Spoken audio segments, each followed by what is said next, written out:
इस धरती पर आज भी ऐसी जगह है जहां इंसान आज तक सरवाइव नहीं कर पाए हैं, जहां वक्त थम सा जाता है। राजों से भरी इस जगह का नाम है अमेज़न जंगल। इंडिया से 15,000 किलोमीटर दूर साउथ अमेरिका कॉन्टिनेंट में ये जंगल है। ये जंगल 9 देशों में फैला हुआ है, जिनके नाम हैं Brazil, Bolivia, Peru, Ecuador, Colombia, Venezuela, Guyana, Suriname and French Guiana. इसका 60% हिस्सा ब्राज़ील देश में आता है। अगर इस जंगल को हम कंपेयर करें इंडिया से, तो इंडिया जैसे 2 देश इसमें आराम से समा जाएंगे।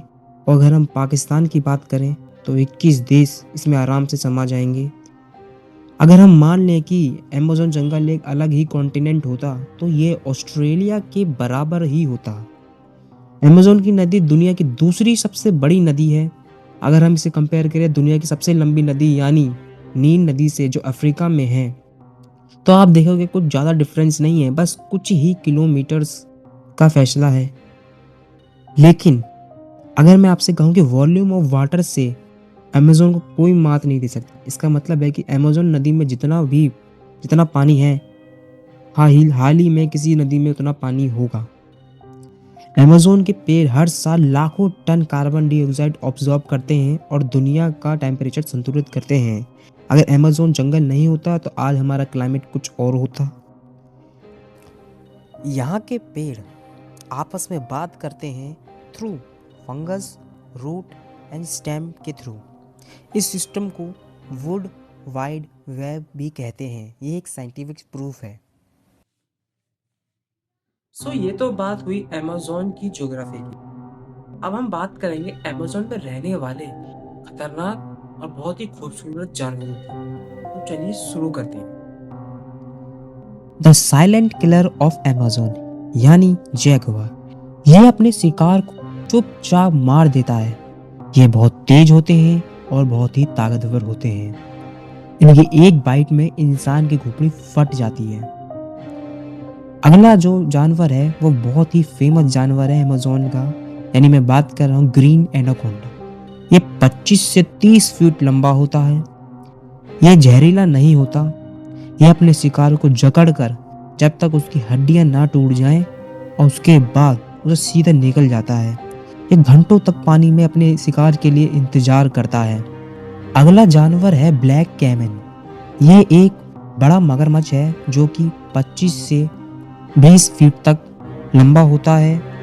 ये रात को अपनी ग्लोइंग आइज की वजह से बड़ा ही मॉन्स्टर दिखता है और बहुत ही भयानक लगता है, इसलिए इसे ब्लैक कैमन कहते हैं।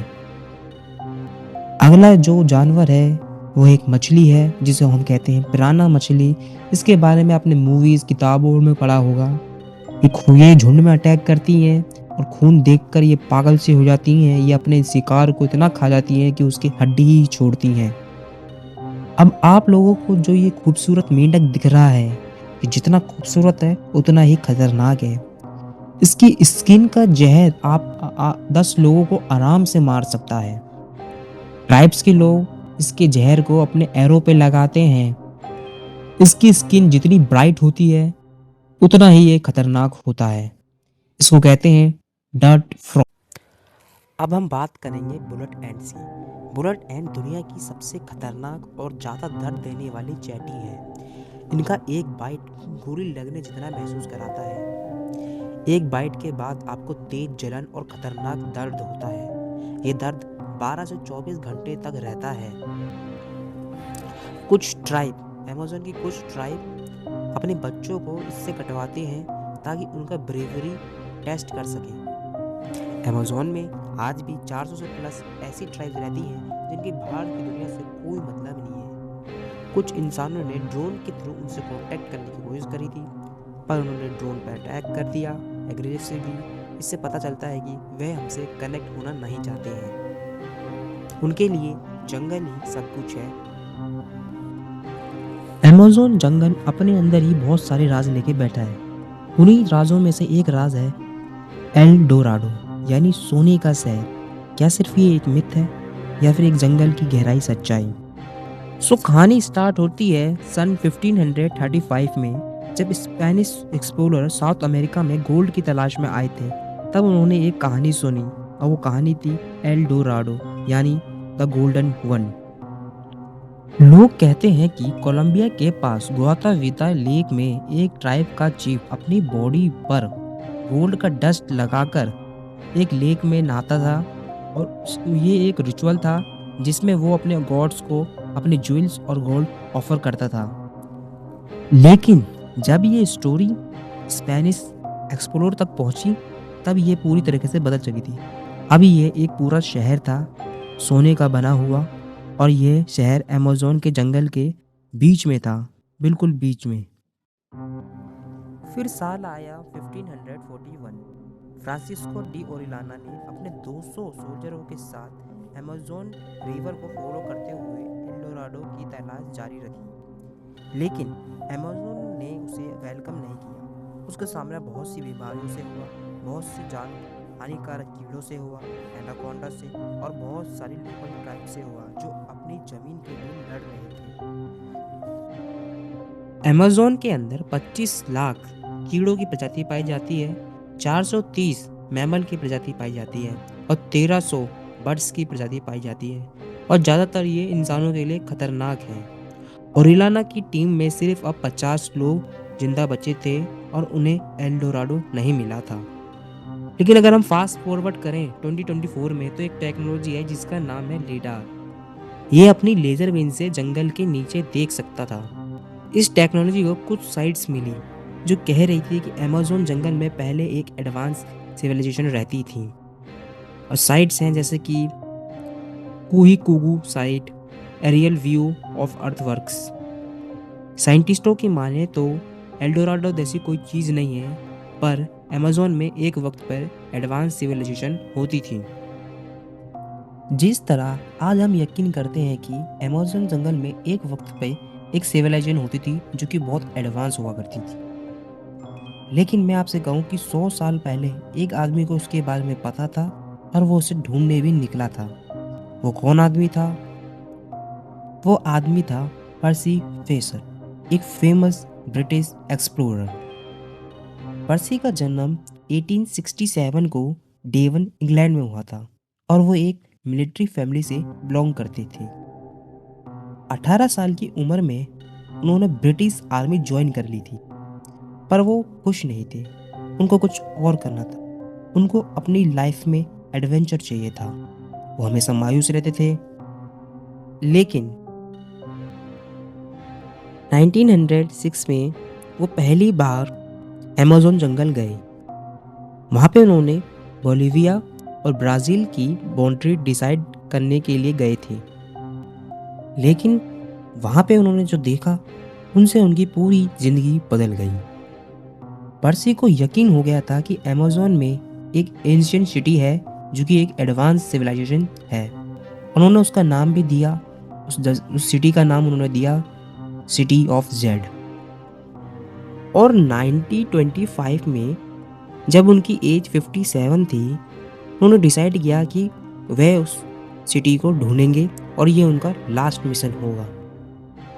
20 अप्रैल 1925 पर्सी फेसर और उनके बेटे जैक जिनकी उम्र 21 थी और उनके दोस्त बेस्ट फ्रेंड रेल रिमल, ये तीनों लोग एक खतरनाक मिशन पे गए जो कि है अमेज़न की सबसे डेंजरस एरिया में से एक है। इस मिशन के बाद वो तीनों कभी वापस ही नहीं मिले। उसके बाद कई सर्च ऑपरेशन चालू करे गए, 100+ रेस्क्यू मिशन भेजे गए पर कई रेस्क्यू मिशन खुद गायब हो गए। 1996 तक लोगों ने उन्हें खूब ढूंढा लेकिन वे आज तक किसी को नहीं मिले। एक ट्राइब के चीफ्स का कहना है कि उन्हें पर्सी की हड्डियां मिली लेकिन डीएनए टेस्ट करवाया तो वो पर्सी की नहीं थी। पर्सी को किन्होंने मारा या कोई बीमारी या फिर उससे, लेकिन आज तक उनका बॉडी का कोई एविडेंस नहीं है। उनकी कहानी इतनी फेमस हुई कि हॉलीवुड ने इंडियाना जोन्स कैरेक्टर और the lost city of Z movie बना डाली। लेकिन अब अमेज़न जंगल खत्म हो रहा है। हर एक मिनट में ये एक क्रिकेट स्टेडियम जितना कट रहा है। हर घंटे में ये 300 स्टेडियम जितना कट रहा है और हर दिन ये 7,200 स्टेडियम जितना कट रहा है। अगर ये ऐसे ही चलता रहा तो अगले 30 सालों में अमेज़न जंगल सिर्फ किताबों में ही रह जाए। पिछले 50 सालों में अमेज़न जंगल का लगभग 17% हिस्सा खत्म हो चुका है। हर एक मिनट में एक क्रिकेट स्टेडियम जितना ये कट रहा है, यानी सोचिए कितना खत्म हो चुका है अमेज़न जंगल। साइंटिस्टों की माने तो अगर ये जंगल 20 से 25% और खत्म हो जाए तो ये एक ऐसा टर्निंग पॉइंट होएगा जहाँ पे अमेज़न जंगल अपने आप को एक डेजर्ट में कन्वर्ट कर देगा। अब आप लोग दिमाग में ये क्वेश्चन पक्का आएगा कि आखिर डिफॉरेस्टेशन क्यों हो रहा है। इसकी 3 वजह है। पहली वजह है एग्रीकल्चर, दूसरी वजह है इलीगल लॉगिंग यानी लकड़ी की चोरी और इलीगल माइनिंग्स जो कि अमेज़न जंगल में होती रहती हैं। तीसरा है बड़े कॉर्पोरेशन जो प्रॉफिट के लिए एनवायरनमेंट को नुकसान पहुंचा रहे हैं। अगर अमेज़न जंगल खत्म होता है तो दुनिया का टेम्परेचर बढ़ जाएगा और इससे अंटार्कटिका के ग्लेशियर पिघलेंगे और वाटर लेवल बढ़ेगा, जिससे न्यूयॉर्क, दुबई और मुंबई जैसे शहर अंडर वाटर हो जाएंगे। अमेज़न जंगल सिर्फ ब्राजील या साउथ अमेरिका का नहीं है, ये पूरे प्लेनेट का है। ये अर्थ का एसी है। अमेज़न को बचाना मतलब अपने आप को बचाना, क्योंकि हम सब एक दूसरे से कनेक्टेड हैं। हम सब एक ही एटमॉस्फेयर पे रहते हैं। आज तक के लिए इतना ही। अब मिलते हैं आपसे नेक्स्ट वीडियो में।